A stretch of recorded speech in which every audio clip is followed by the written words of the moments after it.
My name's Howard Broadman. I was a judge in Tulare County for a little more than 13 years. I call myself a Barry Goldwater Republican.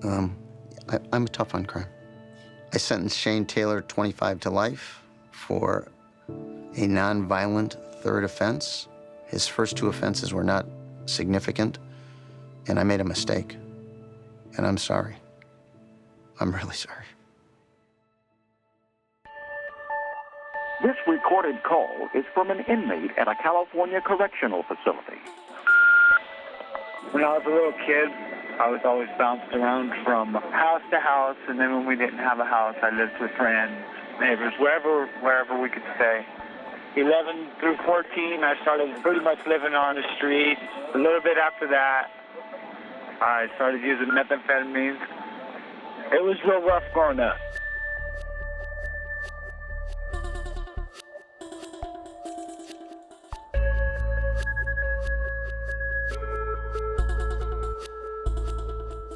I was 16 years old, and that's when we started dating. My mom introduced me to him, and she told me he was a lovely guy. And so if I wanted to start talking to him, then it was okay. When I met Shelly, we dated real quickly. She was just so super nice. She didn't do drugs. She was going to night school. It just seemed like we were going to be together forever. I do love him and always will, but it was very hard. When I was 18, I got into doing burglaries to get the drugs that I wanted.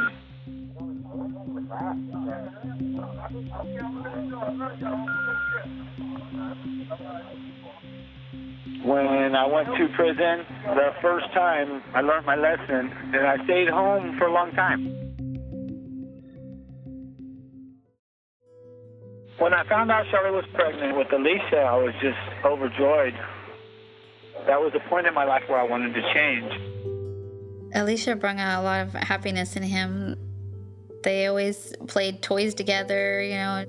They would play ball. He's funny. He always made us laugh.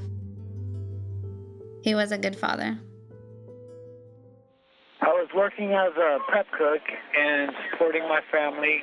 And then when I hit 27, they got me for $5 worth of drugs, and they gave me 25 years to life.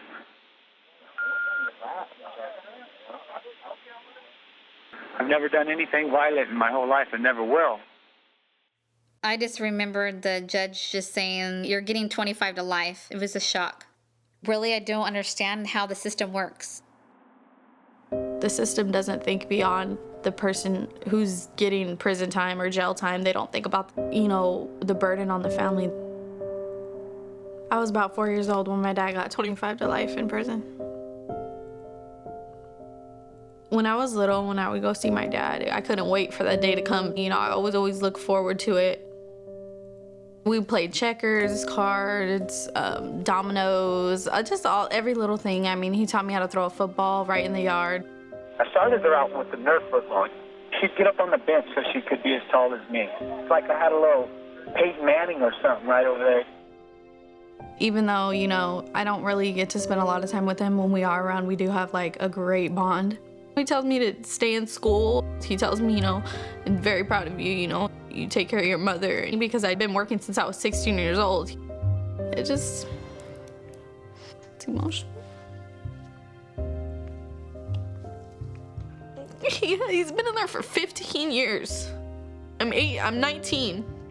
That's my whole life. People are get in prison for manslaughter and for, attempted murder or stabbing people or raping people, and, they don't even get that long. How are you gonna give somebody that doesn't have a violent record, that doesn't have nothing but drugs, you just tell him, "Oh, no, your life's over, you get 25 to life, that's it"?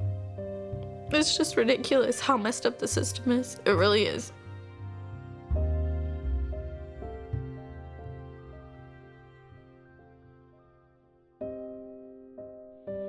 There's not a day that goes by that I don't believe that my wife and my daughter just ain't begging for the day to come to get me out.